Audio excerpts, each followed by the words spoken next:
सुप्रभात प्यारे बच्चों, कैसे हैं आप सब। आशा है आप सभी अपने घर पर स्वस्थ होंगे। तो चलिए आज की कक्षा प्रारंभ करते हैं। कक्षा 5वीं, विषय हिंदी, उप विषय पाठ 10 बैक्टीरिया। पुस्तक का नाम नई गुलमोहर हिंदी पाठ्य पुस्तक। व्याख्यान 3।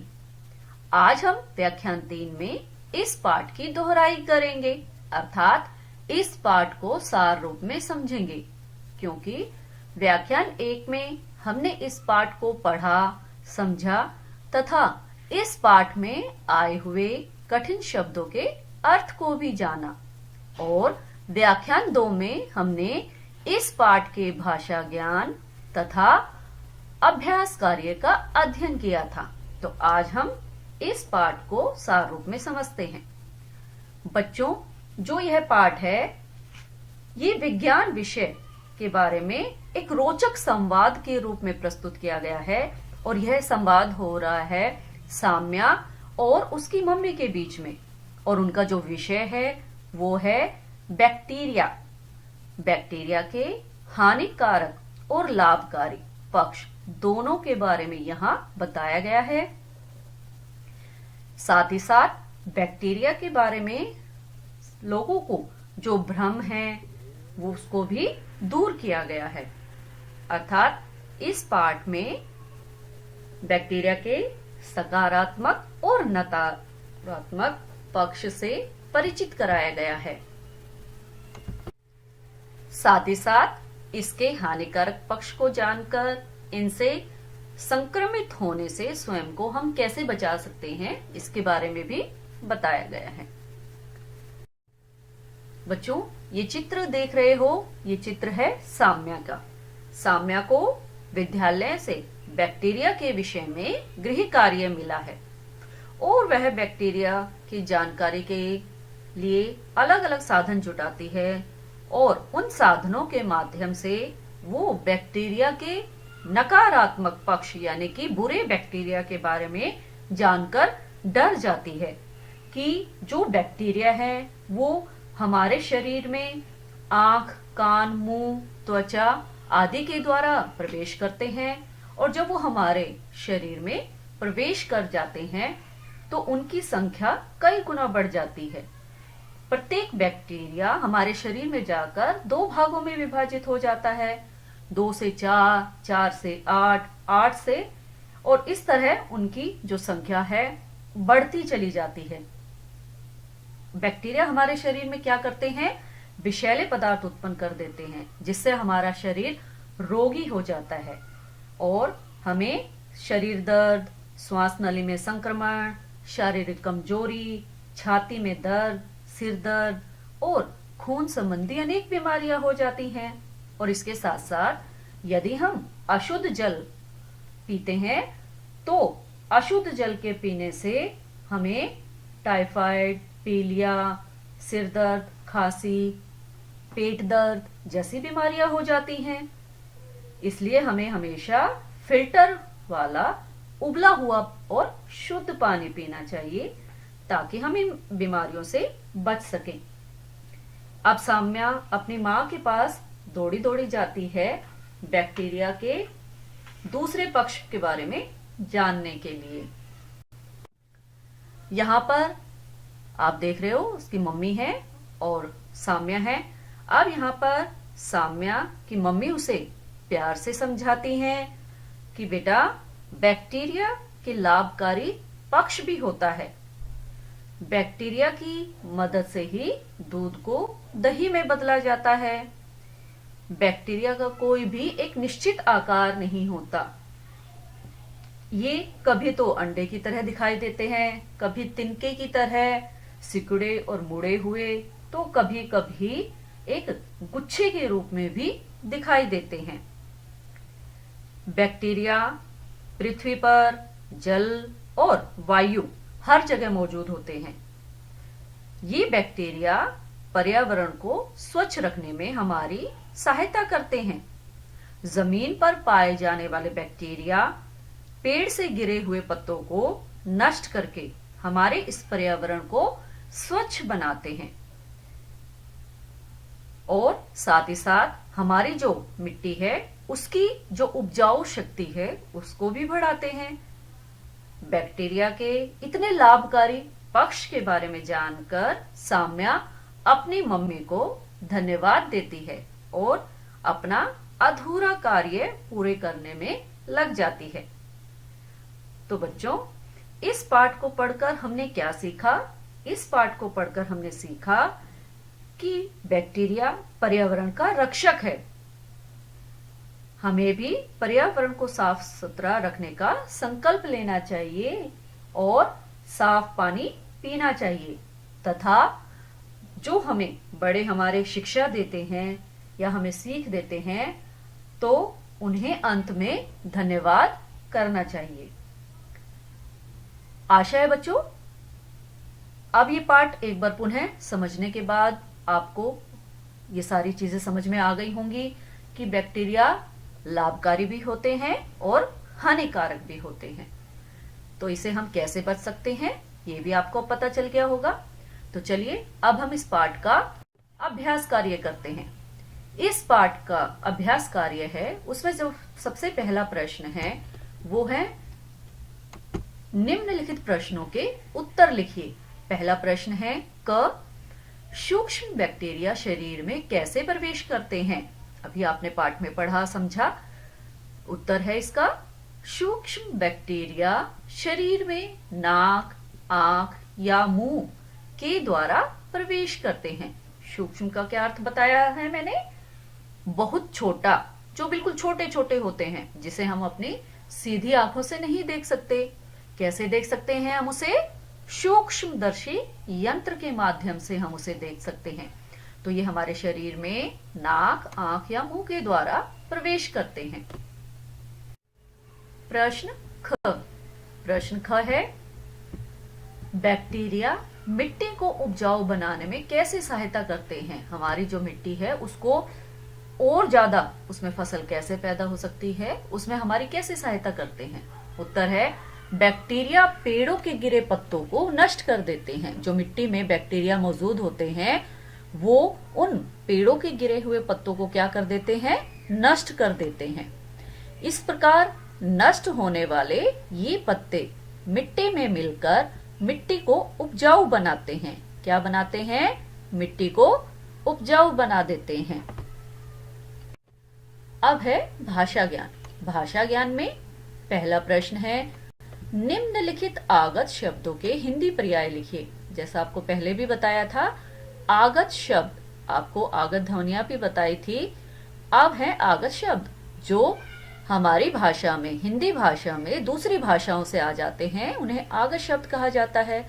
और हमें क्या करना है? उसके हिंदी पर्याय यानी कि हिंदी जैसे ही उनके समानार्थी शब्द लिखने हैं। जैसे पहला है क बैक्टीरिया। अब बैक्टीरिया का हिंदी पर्याय क्या है? जीवाणु। ख स्कूल। स्कूल का क्या है हिंदी पर्याय? विद्यालय। अगला है ग रोज। रोज का क्या है? प्रतिदिन।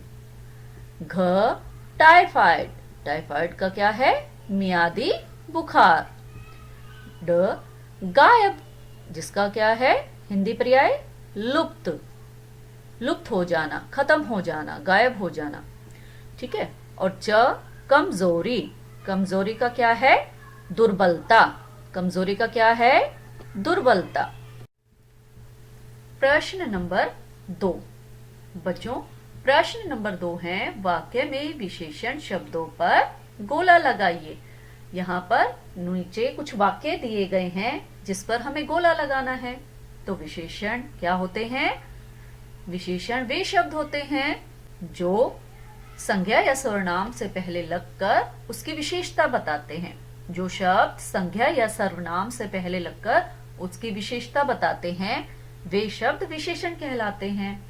तो चलिए एक एक करके हम इन वाक्यों को पढ़ते हैं तथा इन वाक्यों में आए हुए विशेषण शब्दों पर गोला लगाते हैं। क बैक्टीरिया शरीर के अंदर जाकर विषैले पदार्थ की उत्पत्ति करता है।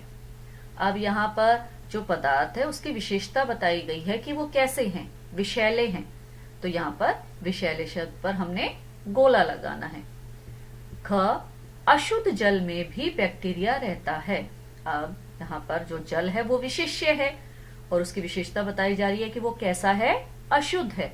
तो यहाँ पर अशुद्ध शब्द पर गोला लगाना है। ग, साम्या अपने माँ के पास पहुंची। अब यहाँ पर माँ है और यहाँ पर क्या लिखा हुआ है, अपने। तो यहाँ पर अपनी जो शब्द है वो क्या है, विशेषण शब्द है जो माँ की विशेषता बता रहा है। तो यहाँ पर इसको हमने गोला लगाना है। घ, बैक्टीरिया 2 प्रकार के होते हैं। अब यहाँ पर प्रकार दिया गया है, अब यहाँ 2 दिया गया है, तो प्रकार की विशेषता बताई जा रही है कि वो 2 प्रकार के होते हैं। तो हमने 2 को गोला लगाना है। तो बच्चों, इस प्रकार आपको विशेषण शब्दों की पहचान करनी है कि जो संज्ञा या सर्वनाम की विशेषता बताएं उन्हें हम विशेषण कहते हैं। बच्चों, आज का आपका जो व्याख्यान 3 का गृह कार्य है वो है आपका प्रदत्त कार्य। बच्चों, जब भी आप अपना कोई भी गृह कार्य करते हो या प्रदत्त कार्य करते हो या आप अपनी पुस्तक में कोई अभ्यास कार्य करते हो तो आपको हमेशा वहां दिनांक लिखनी चाहिए, ठीक है ना, ताकि आपको पता रहे कि ये पाठ हमने कौन सी दिनांक को किया था। और चाहो तो आप दिन भी लिख सकते हो, गुरुवार, सोमवार, मंगलवार, ठीक है। तो दिनांक जरूरी लिखनी है। उसके बाद अपना नाम, उसके बाद आपका अनुक्रमांक यानी कि आपका रोल नंबर क्या है, अनुभाग यानी कि आपका सेक्शन कौन सा है, ए, बी, सी या डी। जब भी आप गृह कार्य करके भेजो तो आप अपना नाम, अपना रोल नंबर और अपना सेक्शन जरूर लिखकर भेजना ताकि हम पहचान सके कि किस बच्चे का होमवर्क आया है, ठीक है। ये चीज आपको हमेशा ध्यान रखनी है। इसमें आपका पहला प्रश्न है, सही उत्तर के सामने सही का निशान लगाइए। प्रश्न क, किसके नकारात्मक पक्ष को जानकर साम्या डर गई। आपके पास यहाँ 4 विकल्प दिए गए हैं। अब आपने पाठ को पढ़ लिया है तो आप बता सकते हो इनमें से कौन सा सही है। उसके सामने आपने सही का निशान लगाना है। ख, एक बैक्टीरिया। अब यहाँ पर भी 4 विकल्प दिए गए हैं, ठीक है। तो आपने इनमें से सही को चुनना है और उसके सामने सही का निशान लगाना है। प्रश्न 2, निम्नलिखित प्रश्नों के उत्तर लिखिए। यहाँ पर ये आपको प्रश्न दिए गए हैं, प्रश्न क और प्रश्न ख। इन दोनों के उत्तर भी आपको अपनी नोटबुक में, क्योंकि आपको ये प्रदत्त कार्य अपनी नोटबुक में करना है, बुक में नहीं करना है, ठीक है। आपको नोटबुक में सारे प्रश्न भी लिखने हैं और उत्तर भी लिखने हैं। प्रश्न ख है, बैक्टीरिया किस किस आकार के दिखाई देते हैं। आप पाठ में से ढूंढ के लिख सकते हो कि किस किस आकार के दिखाई देते हैं। प्रश्न नंबर 3। प्रश्न नंबर 3 है, निम्नलिखित वाक्यों में सही विराम चिन्हों का प्रयोग कीजिए। विराम चिन्ह के बारे में आप जान चुके हो, आपके पहले कई पाठों में भी आए हैं विराम चिन्ह, पूर्ण विराम, अल्प विराम, विस्मयादि बोधक चिन्ह, प्रश्नवाचक चिन्ह और योजक चिन्ह। तो आपको ध्यान रखना है कि इन तीनों वाक्यों में कौन सा चिन्ह आपको लगाना है, ठीक है। यहाँ पर मैंने जगह छोड़ी हुई है, तो आपको सोच समझ कर इन तीनों वाक्यों में विराम चिन्ह का प्रयोग करना है। प्रश्न 4, वाक्य में विशेषण शब्दों पर गोला लगाइए। यहाँ पर ये 3 वाक्य दिए गए हैं। आपको तीनों वाक्यों में जो भी विशेषण शब्द हैं उन पर गोला लगाना है। इस प्रकार ये पूरा आपको प्रदत्त कार्य अपनी हिंदी की नोटबुक में करना है। बच्चों, अब हम जानेंगे कि हमारा व्याख्यान 2 का गृह कार्य क्या था। व्याख्यान 2 का हमारा गृह कार्य था, नए गुलमोहर हिंदी पाठ्य पुस्तक पाठ 10 बैक्टीरिया के कठिन शब्द व शब्दार्थ कॉपी में लिखो। आशा है आपने ये शब्दार्थ व कठिन शब्द अपनी कॉपी में कर लिए होंगे। तो आपको एक एक के करके इन शब्दों का मेरे साथ उच्चारण करना है तथा आपको ये भी जांच करनी है कि क्या आपने वो शब्द सही लिखा है। चलिए हम सबसे पहले कठिन शब्द देखते हैं और उसका उच्चारण करते हैं। बच्चों, पहला है कठिन शब्द में हमारा बैक्टीरिया। नंबर 1 क्या है? बैक्टीरिया।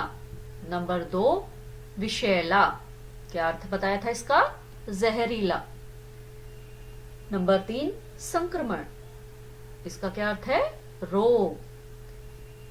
नंबर 4 सूक्ष्मदर्शी। इसका क्या अर्थ है? जो बहुत छोटे छोटे जीवाणु होते हैं उनको देखने के लिए जिस यंत्र का प्रयोग किया जाता है, जिस मशीन का प्रयोग किया जाता है, उसे कहते हैं सूक्ष्मदर्शी। नंबर 5 उर्वरा। एक बार पुनः देखते हैं। Number 1 bacteria. नंबर 2 विषैला। नंबर 3 संक्रमण। नंबर 4 सूक्ष्मदर्शी। नंबर 5 उर्वरा। नंबर 6 स्रोत। स्रोत का अर्थ होता है साधन। नंबर 7 उत्पत्ति। यहाँ पर आधा तय और पूरा तय दिया गया है। उत्पत्ति। उत्पत्ति का अर्थ होता है उत्पन्न होना। नंबर 8 संक्रमित। संक्रमित का अर्थ होता है रोग का फैलना, इन्फेक्शन हो जाना। ठीक है। नंबर 9 शारीरिक। आप पहले शरीर लिखते हो ना, तो शा आ गया यहाँ पर, र पर बड़ी की मात्रा और फिर र पर छोटी की मात्रा। ये ध्यान रखना है आपको कि पहले वाले र पर बड़ी की मात्रा और दूसरे र पर छोटी की मात्रा आती है। शारीरिक। ठीक है। नंबर 10 है कर्तव्य। एक बार पुनः पढ़ते हैं। नंबर 6 स्रोत। नंबर 7 उत्पत्ति। नंबर 8 संक्रमित। नंबर 9 शारीरिक। नंबर 10 कर्तव्य। नंबर 11 है टाइफाइड। क्या अर्थ बताया था इसका? मियादी बुखार। नंबर 12 है त्योहार। नंबर 13 हानिकारक। आपको 2 पक्ष बताए थे ना बैक्टीरिया के, लाभकारी और हानिकारक। ठीक है। तो ये क्या लिखा हुआ है? हानिकारक, जो हमें हानि पहुंचाते हैं।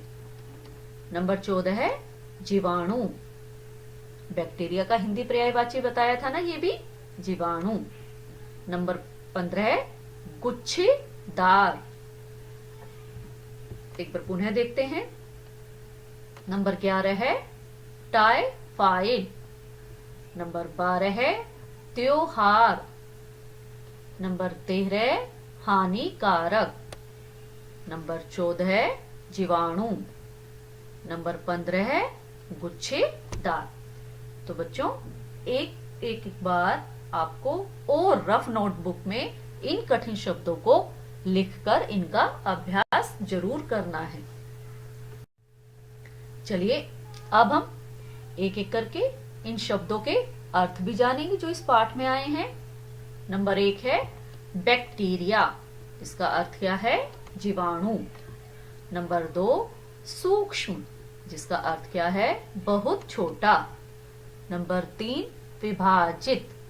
विभाजित का अर्थ है बटा हुआ। नंबर 4 संक्रमण।